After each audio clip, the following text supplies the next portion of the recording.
lihat nih fotonya ada tulang muda. Ini penyebab sakitnya. Kalau ini penyebab sakitnya berarti harus dioperasi dong.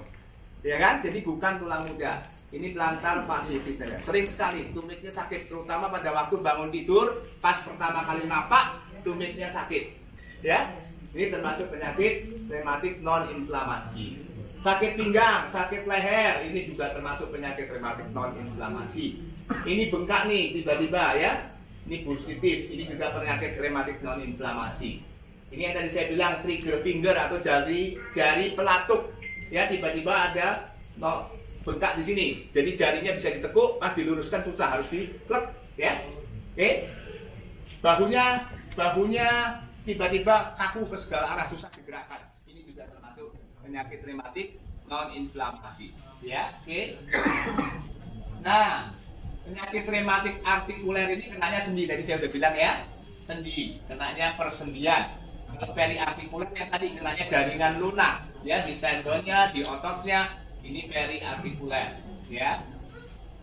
Nah, penyakit rematik akut ini biasanya gejalanya kurang dari 6 minggu, kalau kronis lebih dari 6 minggu, ya.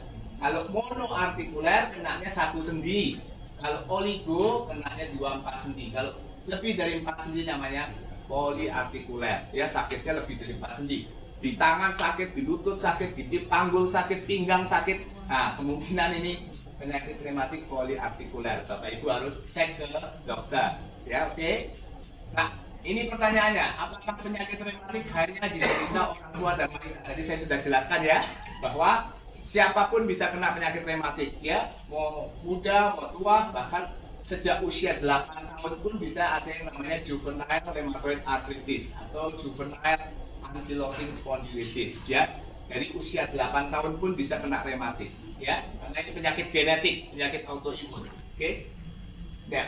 Siapa yang menangani? Nah, Bapak Ibu kalau sakit rematik ke dokter siapa? Bingung kan? Ya. Ke dokter siapa? Nah, dokter yang menangani penyakit rematik adalah dokter yang berhubungan dengan muskuloskeletal, otot, tulang, dan sendi. Yaitu bisa ke dokter spesialis ilmu kedokteran fisik dan rehabilitasi seperti saya, ya, spesialis ilmu kedokteran fisik dan rehabilitasi, atau ke dokter penyakit dalam yang subbagian reumatologi. Biasanya kami ada gelarnya KR, konsultan reumatologi, atau ke dokter ortopedi, boleh, ya.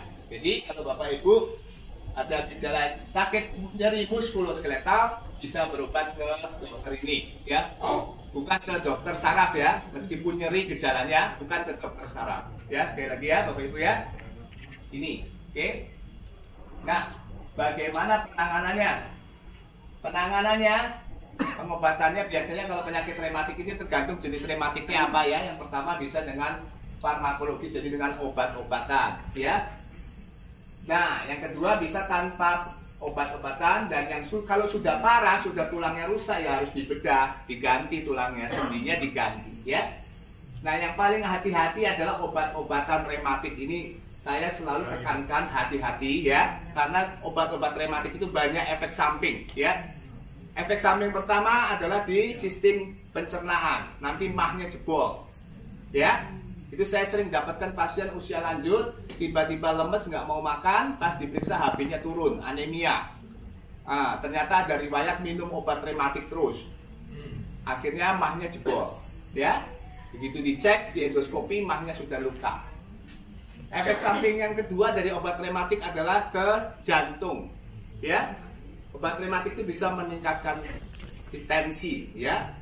Juga bisa mempengaruhi jantung. Yang ketiga tentunya adalah bisa mempengaruhi ginjal, ya. Jadi hati-hati dengan obat-obat rematik ini. Kenapa hati-hati? Karena seringnya, ya, kebiasaan budaya pasien kita yang harus diubah, ya. Kalau sudah ke dokter, resepnya diulang 10 kali, ya. Sama aja ke dokter, obatnya sama, udah beli di apotek aja, ya. Betul Bapak Ibu, ya. Makanya saya selalu edukasi ke pasien saya, jangan beli obat sembarangan, oke. Ya, ini sering kejadian karena saya sering dapat pasien seperti ini, ya. Loh, Bapak Ibu minum obat ini sejak kapan? Oh, sudah lama, Dok. Terus ke dokter enggak cuma sekali, resepnya diulang terus, ya. Resepnya diulang karena minum obat itu, obat rematik itu kalau minum memang cespleng, habis minum langsung enak, besoknya bisa aktivitas, bisa jalan. Tapi hati-hati Bapak Ibu, sekali lagi, ya. obat rematik ini banyak efek samping. Obat anti radang atau yang disebut NSAID, non steroid anti-inflammatory drugs. Ini NSAID ini model kayak obat anti radang ya, bukan tahan sakit ya Bapak Ibu ya. Obat anti radang ini penggunaannya kalau mau jangka panjang harus diawasi dokter karena tadi banyak efek samping ya. Tapi seringnya kita beli sendiri jadi timbul efek samping ya, hati-hati. Dan yang kedua ada satu obat rematik yang sangat ampuh namanya steroid, kortikosteroid. Biasanya belakangnya obatnya pakai son ya, dexamethasone ya, methylprednisolone. Yang pakai son itu adalah golongan steroid. Memang itu obat untuk rematik, untuk anti radang ya, dan sangat ampuh. Minum itu besok sudah bisa lari, tapi efek sampingnya banyak sekali ya. Tulangnya bisa kropos, nanti tensinya bisa naik, gula darahnya bisa naik, kulitnya bisa jerawatan, ya, ginjalnya bisa rusak.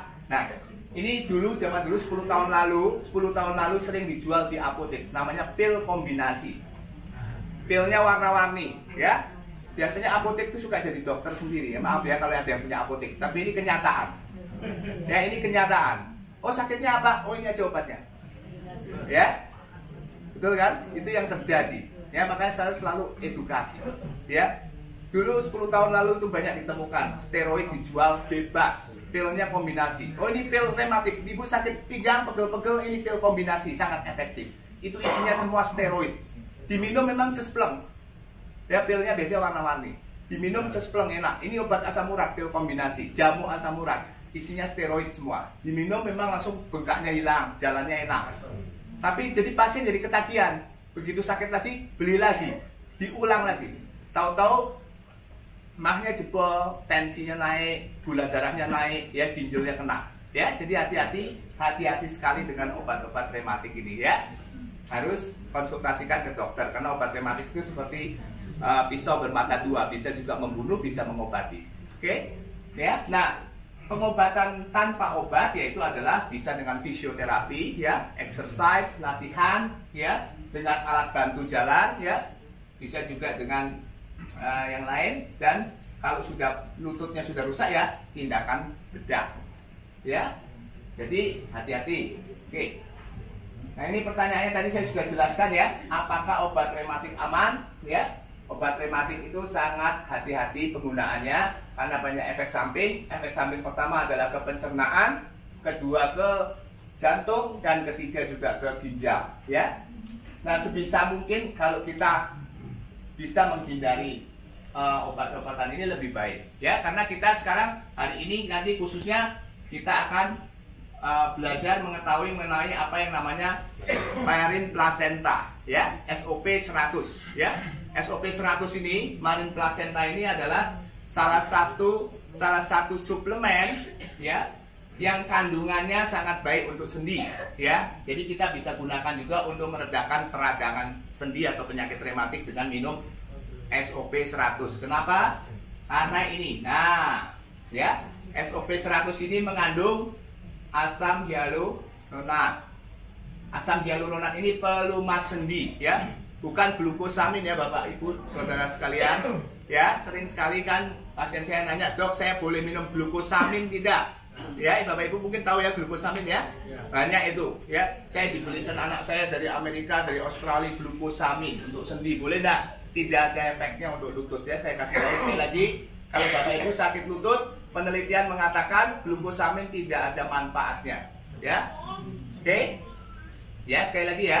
Kalau Bapak Ibu sakit lutut, glukosamin, hasil penelitian, bukan kata saya ya, hasil penelitian mengatakan glukosamin itu tidak bermanfaat untuk mengurangi tipisnya tulang rawan ataupun mengurangi celah sendi yang semakin rapat ya. Jadi hati-hati, bahkan di luar negeri itu saking latahnya semua mengandung glukosamin. Kalau di Indonesia kan semua mengandung kalsium tinggi ya, susu semuanya mengandung kalsium tinggi ya, permen mengandung kalsium tinggi. Kalau di luar negeri semua mengandung glukosamin ya, bahkan ada soft drink ditulis mengandung glukosamin, baik untuk persendian. Bahkan permen pun ada yang mengandung glukosamin.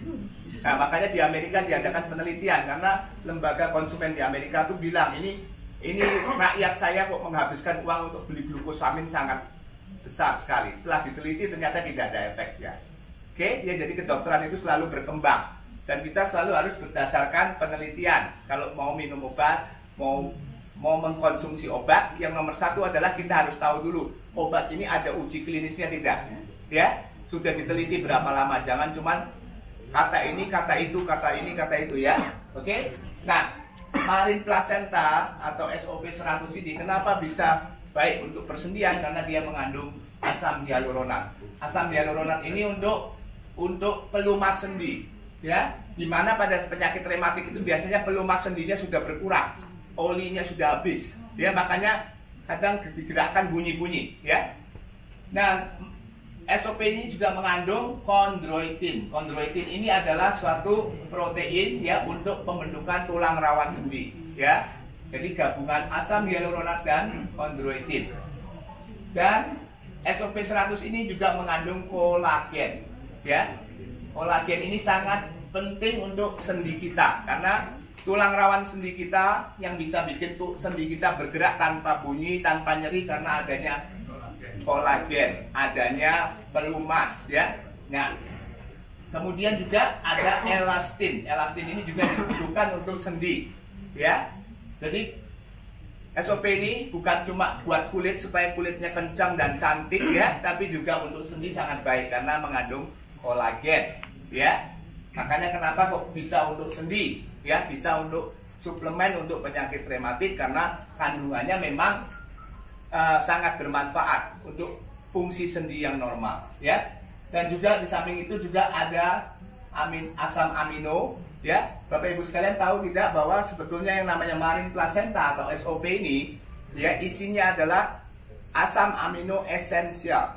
Ya, asam amino esensial itu adalah protein yang tidak bisa dibentuk oleh tubuh kita, harus didapatkan dari makanan, ya. Nah, SOP 100 kandungannya adalah asam amino esensial. Sama seperti plasenta manusia juga sama. Kandungannya adalah asam amino esensial. Bukan stem cell, ya. Sekali lagi ya. Saya mau menjelaskan, Bapak Ibu sekalian yang ada di sini sekalian, jangan sampai salah menjelaskan, ya. Program suplemen itu bukan stem cell. Ya, saya sering didatangi karena saya bergerak di bidang regeneratif medicine, ya, saya sering didatangi sama orang yang mau jualan, ya. Ini stem cell dari buah ini stem cell dari buntut domba, ini stem cell dari kulit domba, banyak sekali. Dia klaim ini stem cell, ya. Saya no comment, karena yang namanya stem cell harus dari tubuh manusia. Sekali lagi ya Bapak Ibu ya, yang namanya stem cell harus dari tubuh manusia dan dari tubuh sendiri, namanya autologus. Stem cell itu cuma bisa diambil dari darah, dari plasenta, dan dari sumsum tulang. Tidak bisa diambil dari hewan, diambil dari buah. Itu tidak masuk akal dan nonsense. Ya, jadi saya edukasi Bapak Ibu sekalian di sini sekalian, karena sekarang lagi ngetren apa-apa stem cell. Ya, biar orang percaya, oh stem cell. Ya. Ya, jadi tidak ada suplemen stem cell yang tidak berasal dari tubuh manusia. Ya, sekali lagi ya Bapak Ibu, jadi jangan salah itu apa salah pengertiannya, ya. Saya belajar regeneratif medicine di Serbia, ya, di Belgrade, ya. Bahkan di sana dokter-dokternya, profesor saya juga tahu bahwa di Indonesia tuh banyak stem cell, kan. Ya, banyak stem cell dari apel, stem cell dari telur, stem cell dari pokoknya semua stem cell. Sampai bingung profesor saya, ya. Kok bisa Indonesia produksi stem cell dari buah? Gimana caranya, saya mau belajar, kan? Ya, jadi Bapak Ibu sekalian harus pulang dari sini harus pinter semua, ya. Jangan sembarangan bilang stem cell, ya. Tapi kalau suplemen ini memberi nutrisi pada stem cell, yes, saya percaya itu betul, ya. Jadi semua suplemen yang ada di SOP ini, asam amino esensial ini adalah memberi nutrisi pada stem cell. Tubuh kita tuh punya sel yang bisa beregenerasi sebetulnya setiap hari, ya. Kita tuh adalah makhluk ciptaan Tuhan yang paling sempurna. Tubuh kita tuh sebenarnya melakukan regenerasi sel setiap hari. Sel kita mati setiap hari, diganti yang baru, ya. Nah, dalam proses penggantian sel itu, dengan bertambahnya usia, proses pergantian sel tubuh kita akan berkurang. Nah, suplemen inilah yang akan membantu memberikan nutrisi. supaya proses regenerasinya berjalan terus. Ya, Bapak Ibu sekalian ngerti ya sekarang ya? Jadi ini bukan stem cell, ya. Jadi kalau nanti ada yang overclaim, hati-hati. Saya harap tim Bandung semua tidak salah mengedukasi, ya. Karena berbahaya sekali, nanti yang kena kita semua, ya. Perusahaan juga nanti kena. Kalau saya seorang dokter spesialis, jadi saya sangat idealis, ya. Saya tidak mau sembarangan bilang ini stem cell, oke? Ya. Jadi sekali lagi. SOP isinya marin asam amino esensial. Asam amino itu adalah protein yang tidak bisa didapatkan, yang tidak bisa diproduksi, harus didapatkan dari luar. Dan asam amino ini adalah fungsinya pembentukan untuk memberikan nutrisi pada sel. Ya, sel kita mendapatkan makanan itu dari protein. Ya, sel kita mendapatkan makanan dari asam amino. Ya, semua kerusakan sel kita mendapatkan makanan dari asam amino. Makanya kenapa marin plasenta ini bisa untuk meregenerasi sel, betul, ya, karena dia memberikan nutrisi pada sel, ya. Oke, jadi jelas ya Bapak Ibu ya. Sekarang ngerti kan apa itu marin plasenta? Kenapa kok bisa untuk sendi, ya, bukan cuma untuk apa kulit, untuk rambut, ya. Kenapa bisa untuk regenerasi sel? Bapak Ibu harus mengerti karena isinya adalah nutrisi untuk sel, dan untuk sendi karena isinya juga adalah mengandung pelumas sendi, mengandung kolagen dan elastin. Oke. Nah, apakah penyakit rematik bisa sembuh? Pertanyaannya kan, ya.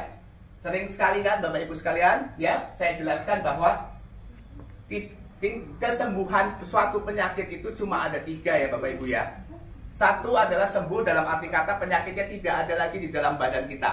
Contohnya kita kena infeksi kuman, ya, batuk pilek, ada kumannya. Kita berikan antibiotik, kumannya mati, selesai.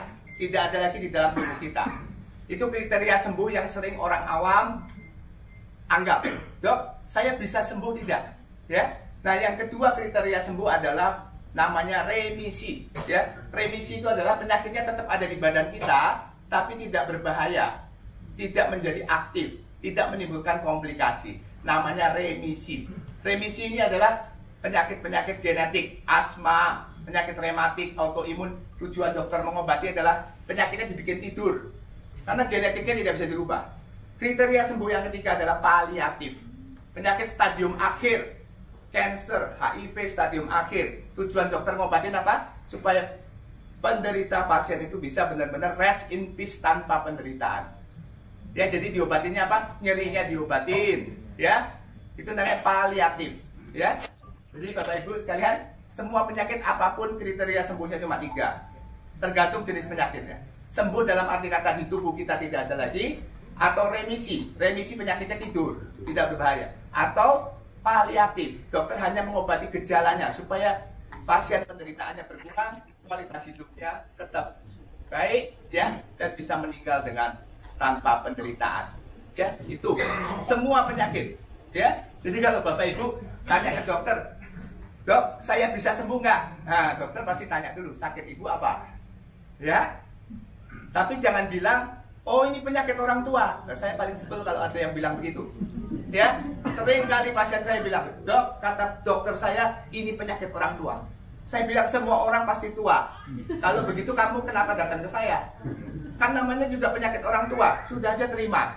Betul? Kenapa datang ke saya berobat? Itu saya paling sebel kalau ada yang bilang, "Oh, ini penyakit orang tua. Nggak bisa diapa-apain."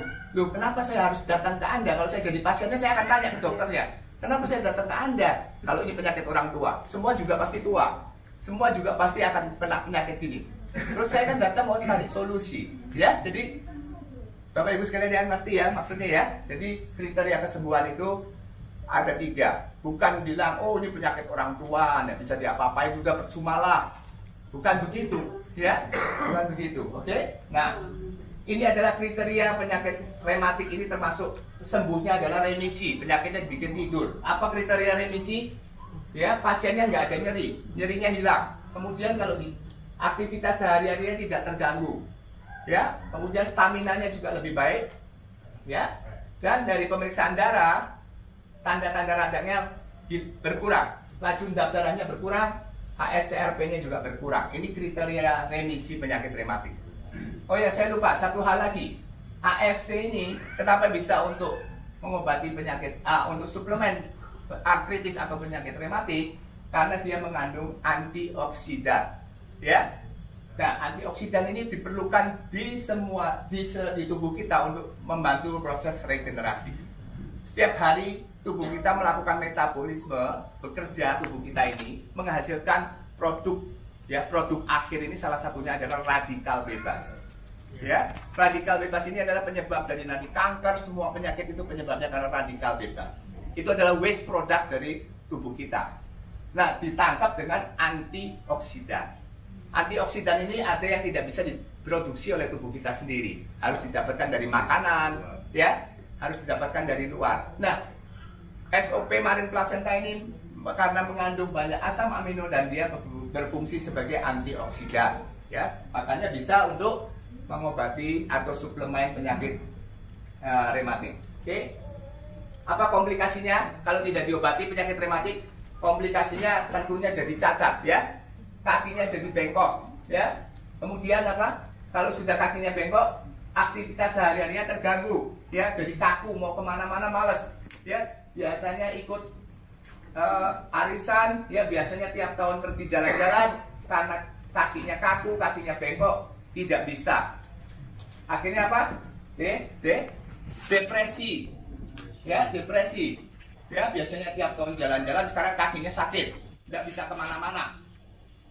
Ya, lama-lama kalau didiamkan lagi timbul deformitas, kelainan bentuk sendinya, bengkok-bengkok, ya. Terus kalau sudah deformitas begini harus dioperasi, ya. Oke, ini adalah komplikasinya. Penyakitnya tidak mematikan, tapi mengganggu aktivitas sehari-hari dan mengganggu fungsi kita sehari-hari, ya. Oke, apa hubungannya? Nah, ini penting sekali, ya, bapak-bapak, ibu-ibu, ya. Seringkali pasien nanya, dok, saya tidak boleh makan apa? Karena kata teman saya, jangan makan yang hijau-hijau. Ya, benar, sering dengar itu? Ya, jangan makan yang hijau-hijau, nanti jadi rematik. Jangan makan yang dingin-dingin, nanti jadi rematik. Ya, betul? Saya kasih tahu bahwa penyakit rematik tidak ada hubungannya sama makanan. Sampai saat ini, ya, secara kedokteran penelitiannya tidak ada yang berhubungan, mengatakan ada hubungan langsung dengan makanan, kecuali asam urat, Wow. Tapi bukan berarti semua sakit sendi asam urat, ya. Sekali lagi, ya, kadang-kadang, oh ini sendinya sakit, asam urat ini, ya. Sama seperti, oh ini ototnya pegel, kolesterolnya tinggi. Nah, itu salah. Kolesterol tinggi tidak pernah bergejala. Sekali lagi, bapak ibu, ya, jangan salah, itu udah puluhan tahun ini ilmu yang salah, ya. Pegel-pegel langsung bilangnya kolesterol tinggi. Pas dicek, oh kebetulan memang tinggi, tapi bukan karena kolesterol tinggi menyebabkan sakit otot. Itu salah. Makanya kenapa dokter menyarankan kalau kita kolesterolnya tinggi harus dicek rutin, minimal 3 bulan sekali, cek darah atau 6 bulan sekali. Karena kolesterol tinggi tidak pernah gejala. Tahu-tahu jantungnya nyumbat, tahu-tahu stroke. Pas dilihat, oh kolesterolnya ternyata tinggi. Ya, faktor risiko kolesterol tinggi itu menyumbat pembuluh darah karena dia lemak, tidak menimbulkan gejala. Tapi obat kolesterol yang dimakan jangka panjang bisa merusak otot. Ya, jadi sekali lagi, ya, bapak ibu, ya, ini penting ini, ya, obat kolesterol yang dimakan jangka panjang, jenis-jenis obat kolesterol tertentu bisa menimbulkan namanya miopati, kerusakan otot. Ya, bukan berarti kalau kolesterolnya tinggi ototnya pegel, ya. Itu salah. Kemudian juga sama, sakit sendi asam uratnya tinggi, belum tentu. Ya, bapak ibu, ya, jelas, ya. Belum tentu asam urat. Jadi penyakit rematik tidak ada hubungannya sama makanan, ya. Belakangan beberapa tahun lalu lagi ngetren. Pernah dengar makan kismis direndam dry gin? Pernah dengar? Makan buah cengkaleng, pernah dengar? Nah, daripada makan itu mending makan SOP. Sudah jelas penelitiannya, ya. Sudah jelas penelitiannya, sudah jelas kandungannya, ya. Kalau makan cengkaleng, ya, mesti berapa ton makannya, ya kan? Kalau makan kismis direndam dry gin, ya, mesti berapa banyak? Apa? Tidak ada penelitiannya. Ya, tapi kalau SOP sudah ada penelitiannya. Jadi mending makan SOP 1 saset 2 kali 1, ya. daripada makan cengkaleng, waduh, dengan susah payah makan. Ya. Kolang kaling ya. Kolang kaling, ya. Ya itu kan lagi ngetren kan. Ya, kolang kaling, kismis direndam dredgin sampai dredgin laku itu waktu itu. Ya, kismis habis semua. Ya, kismis hijau direndam dredgin, semua orang bilang, oh iya bener, ini bermanfaat.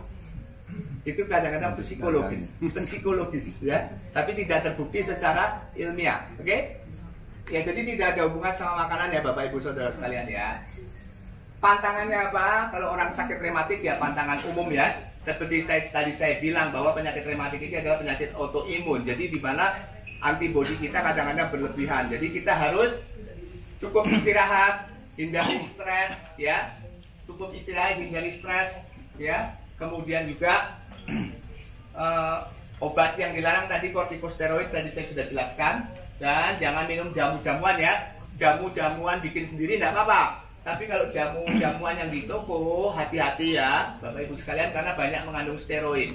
Jamu asam urat itu paling banyak sekali. BP POM menemukan bahwa hampir 50% jamu asam urat mengandung steroid. Itu tahun 2010 ya. Tahun 2010 dicek, jamu asam urat itu 50%-nya mengandung steroid. Memang cespleng ya, hati-hati dengan jamu asam urat ya. Itu mengandung kortikosteroid ya. Kalau mau bikin jamu, bikin sendiri ya. Apa jamu yang bagus yang bikin sendiri untuk sendi, jahe ya. Terus lemongrass ya, itu bagus ya. Jahe, lemongrass, sama satu lagi adalah paria. Tahu paria? Pare. Nah, pare. Karena pare itu kandungan antioksidannya tinggi. Nah, bikin jamu itu bikin sendiri tiap hari diminum. Memang belum ada penelitiannya, tapi kandungan buah-buahan tersebut sudah terbukti, ya. Oke. Nah, apa pantangannya? Tidak ada pantangan khusus ya, tergantung sendinya yang terkena. Jadi kalau sendinya kena kaki, tangan ya harus aktivitasnya harus dikurangin ya. Kalau kenanya lutut ya harus dikurangin ya, jangan bebannya berlebihan ya, berat badan harus dijaga, jangan berlebihan ya. Terus yang satu hal lagi, penyakit rematik ini seringnya kambuh karena infeksi. Infeksi yang dianggap sepele, yang sering kali tidak terlihat adalah di gigi ya. Sahabat sekalian hati-hati gigi. Kenapa dokter gigi bilang setahun sekali periksa gigi ya? Itu namanya focal infection. Jadi ada infeksi yang tersembunyi yang tidak terlihat. Itu sering menimbulkan gejala rematik yang kambuh. Karena orang itu punya genetik rematik ya. Tiba-tiba nggak ada sebab lututnya bengkak ya. Bengkak diobatin nggak sembuh-sembuh. Begitu dicek giginya, oh banyak sisa akar. Itu harus dicabutin ya. Ada bolong nggak ketahuan. Begitu giginya diperbaiki, rematiknya sembuh. Infeksi yang kedua yang sering kali tidak terdeteksi adalah infeksi saluran kencing ya, terutama wanita. Kenapa wanita lebih sering kena infeksi saluran kencing? Karena saluran kencingnya pendek. Kalau laki-laki panjang saluran kencingnya, karena pendek jadi hubungan dengan dunia luar lebih dekat. Jadi sering kena infeksi. Wanita sering kena infeksi saluran kencing ya. Jadi infeksi saluran kencing, infeksi di gigi ini jangan dianggap sepele. Sering kali menimbulkan penyakit rematik ini kambuh. Penyakit rematiknya nggak sembuh-sembuh, diobatin sana sini nggak sembuh-sembuh. Ketika dicek, oh ternyata giginya banyak focal infection, banyak sumber infeksi yang tidak terlihat. Saluran kencingnya juga infeksi, ya. Nah ini hati-hati, ya. Oke. Nah terima kasih, ya.